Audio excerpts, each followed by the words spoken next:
লাইলাতুল কদরে যে নামাজ আমরা পড়ি, এই নামাজের নিয়ত কি করব, কোন সূরা দিয়ে এই লাইলাতুল কদরের নামাজ পড়ব, সূরা কদর কি পড়তেই হবে? আসলে লাইলাতুল কদরের নির্দিষ্ট কোনো রাকাত সংখ্যা, নামাজের কোনো রাকাত সংখ্যা নেই।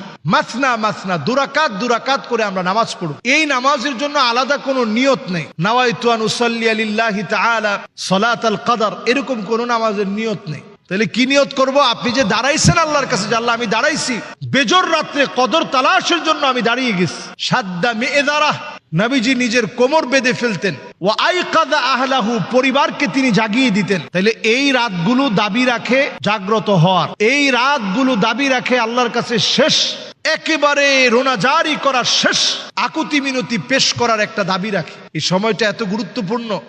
দুরাকাত করে নামাজ পড়ে আল্লাহর কাছে চাইতে থাকেন। এই নামাজের জন্য কোনো নিয়ত করা লাগবে না, নির্দিষ্ট কোনো সূরা লাগবে না, সূরা কদর পড়তে হবে এমন কোনো ম্যান্ডেটরি কোনো বিষয় নেই। বরং আপনি যদি নামাজে দাঁড়িয়ে আছেন, এই দাঁড়ানোটা যদি লম্বা সময় দাঁড়িয়ে থাকতে চান, তাহলে লম্বা সময় দাঁড়ানোর জন্য মেহেরবানি করে লম্বা সময় ধরে আপনি সূরা ইখলাস পড়তে থাকেন। কুল হুয়াল্লাহু আহাদ আল্লাহুস সামাদ লাম ইয়ালিদ ওয়া লাম ইউলাদ ওয়া লাম ইয়াকুল লাহু কুফুয়ান আহাদ। এইভাবে আপনি সূরা ইখলাসটাকে বারবার রিপিট করেন।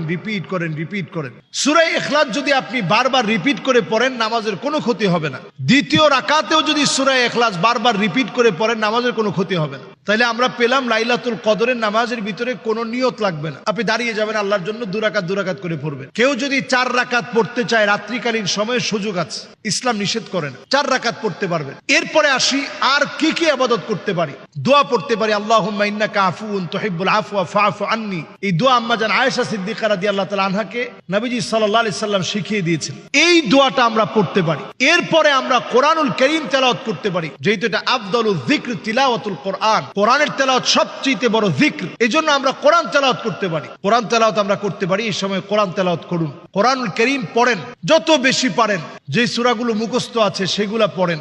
এরপর আমরা যে আমল করতে পারি, যেই তো কদরের রাত, অত্যন্ত গুরুত্বপূর্ণ রজনী, আপনি দান করলে এটার সওয়াব তো আপনার 1000 মাসের চাইতে বেশি হবে, 1000 মাসের চাইতে বেশি হবে। যেই তো আপনি এই সময়ে অন্তত আপনি কিছু টাকা, যেটা আপনি যাকাতের জন্য রেখে দিয়েছিলেন, সাদাকাতুল ফিতরের জন্য রেখে দিয়েছেন, এগুলো আপনি লাইলাতুল কদরে অন্তত মানুষকে ইনশিওর করেন যে ভাই আপনার টাকাটা আমার কাছে আছে, হাদিয়াটা আপনাকে পৌঁছায় দিব, যাকাত দিব, এটা বলতে হয় না মুখে, আপনার টাকাটা আপনাকে পৌঁছে দিব, এটা বলে আপনি তার জন্য আলাদা করে রাখেন, আপনি সওয়াবের অন্তর্ভুক্ত হবেন।